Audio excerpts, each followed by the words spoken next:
14 अप्रैल 2008 उत्तर प्रदेश अमरोहा के बावन रखी गांव के एक घर से रात के करीब 1 से 2 बजे एक लेडी की चीखने चिल्लाने की आवाज आती है पड़ोसियों को, जिससे सुनने के बाद आसपास के पड़ोसी लोग दौड़ के उस घर के मेन गेट के पास आके खड़े हो जाते हैं, लेकिन उसका मेन दरवाजा अंदर से बंद था। फिर आवाज लगाने के बाद वो लेडी आकर के दरवाजा खोल करके रोती हुई छत पे चली जाती है और उसके पीछे पीछे पड़ोसी भी आ जाते हैं। और उन पड़ोसियों ने जो देखा उसे देखने के बाद आप भी दंग हो जाओगे, आप भी चौंक जाओगे। उस घर में 7 सदस्य थे, उन सभी के गले के ऊपर कुल्हाड़ी के वार किए हुए थे। इन्हीं के कारण उन सदस्यों की मौत हो गई थी और वह मौत की नींद सो गए थे। शबनम बेचारी जो कि उस हादसे से बच गई थी, उसका रो रो करके बुरा हाल था। ना ही तो वो कुछ बोलने के हालत में थी और ना ही कुछ सुनने के हालत में थी।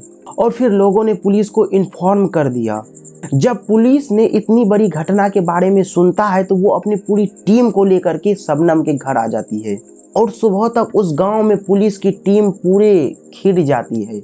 और ये घटना उस समय बहुत ही चर्चे में था, जिसके कारण उस समय उत्तर प्रदेश की सीएम मायावती जी को शबनम से मिलने के लिए आना पड़ा और वे उन्हें 5 लाख रुपया देने की बात कहती है। लेकिन अभी तक किसी को ये नहीं पता कि इस हत्या के पीछे किसका हाथ है, कौन मारा इस फैमिली को और क्यों। अब पुलिस से लेकर के सभी को बस पोस्टमार्टम की रिपोर्ट की ही इंतजार थी। 16 अप्रैल 2008 को पोस्टमार्टम की रिपोर्ट आती है और रिपोर्ट को सुनने के बाद सब दंग हो जाते हैं, क्योंकि इन 7 लोगों की मौत जहर खाने की वजह से होती है। एक ही परिवार के 7 लोगों की हत्या हो गई और एक लड़की केवल बची हुई है। जब इतने मर गए ये कैसे बचे? इस हत्या के बारे में जानने से पहले हमें इस घटना को डिटेल से जानना होगा। शबनम उस गांव में काफी नामी गामी घर की रहने वाली थी। उसके पिता शौकत अली जो कि पेशे से एक लेक्चरर थे, उसकी माँ, उसके बड़े भाई, उसकी भाभी, उसके छोटे भाई, उसकी फुफेरी बहन और उसका 10 साल का भतीजा। और शबनम MA की हुई होती है और उसकी अभी तक शादी नहीं होती है। अब बात है 14 अप्रैल 2008। शबनम से जब पुलिस वाले पूछे तो शबनम ने बताया कि वे लोग पीछे के दीवार से कूद करके ये हत्या करके आगे के मेन गेट से चले गए। लेकिन तो पुलिस ने शबनम से पूछा कि जब सारे लोगों पे हमला हुआ तो तुम पे क्यों नहीं हुआ? तो शबनम बताती है कि मैं उस दिन छत पे सोई थी, शायद इसलिए बच गई। जब पुलिस वालों ने पड़ोसी से पूछा तो पड़ोसी ने बताया कि जब हम लोग उसके गेट के सामने में आए थे तो शबनम ने ही हमारे लिए गेट खोला और तब हम लोग अंदर आए। लेकिन शबनम ने थोड़ी देर पहले ही बोला था जो कातिल थे वो गेट से बाहर गए थे। और पुलिस वाले जब पीछे के दीवार को जाके देखता है तो एक आम इंसान के लिए काफी मुश्किल है उस गेट को छड़पना, कूदना। और पोस्टमार्टम की रिपोर्ट से ये भी पता चल चुका था कि इन लोगों की मौत जहर खाने की वजह से हुई है और वो जो 10 महीने का बच्चा था उसकी मौत गले को दबाने की वजह से हुआ था।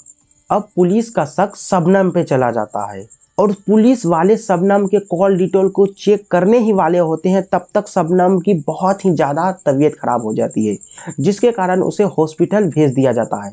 लेकिन और वहाँ से एक चौंका देने वाली रिपोर्ट आती है कि शबनम माँ बनने वाली है। लेकिन अभी तक तो शबनम की शादी ही नहीं हुई थी, तो शबनम माँ कैसे बनने वाली है?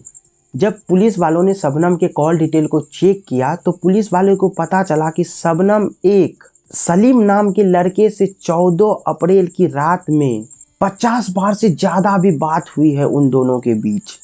और ये घटना 2 बजे होने के बाद भी उन दोनों की बात हुई है। शबनम और सलीम आपस में प्रेम करते हैं एक दूसरे से और वो शबनम का बच्चा सलीम का ही होता है।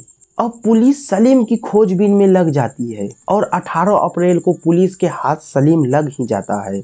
जब सलीम को लेकर के शबनम के सामने में आया जाता है तो शबनम के पसीने पसीने छूट जाते हैं डर से, क्योंकि उसे अब पता चल चुका था कि उसका भांडा फूटने वाला है। जब पुलिस वाले सलीम से पूछताछ करते हैं तो सलीम डर के मारे बता देता है, हाँ हम दोनों ने ही मिल करके इनके पूरे फैमिली को मारा था, क्योंकि हम एक दूसरे से प्यार करते थे और हमें पता था अगर हम दोनों भाग करके शादी कर लेंगे तो हमें कुछ भी नहीं मिलेगा, ना ज़मीन, ना रुपया पैसा, कुछ भी नहीं।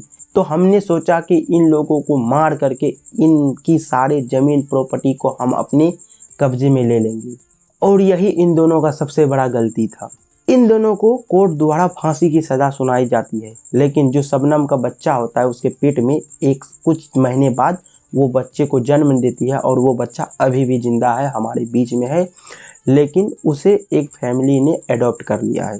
तो मिलते हैं नेक्स्ट वीडियो में। बस मैं इतना ही कहूँगा, अपना ध्यान रखें, अपने परिवार का ध्यान रखें, किसी से अनजान व्यक्ति से अच्छे से मिले।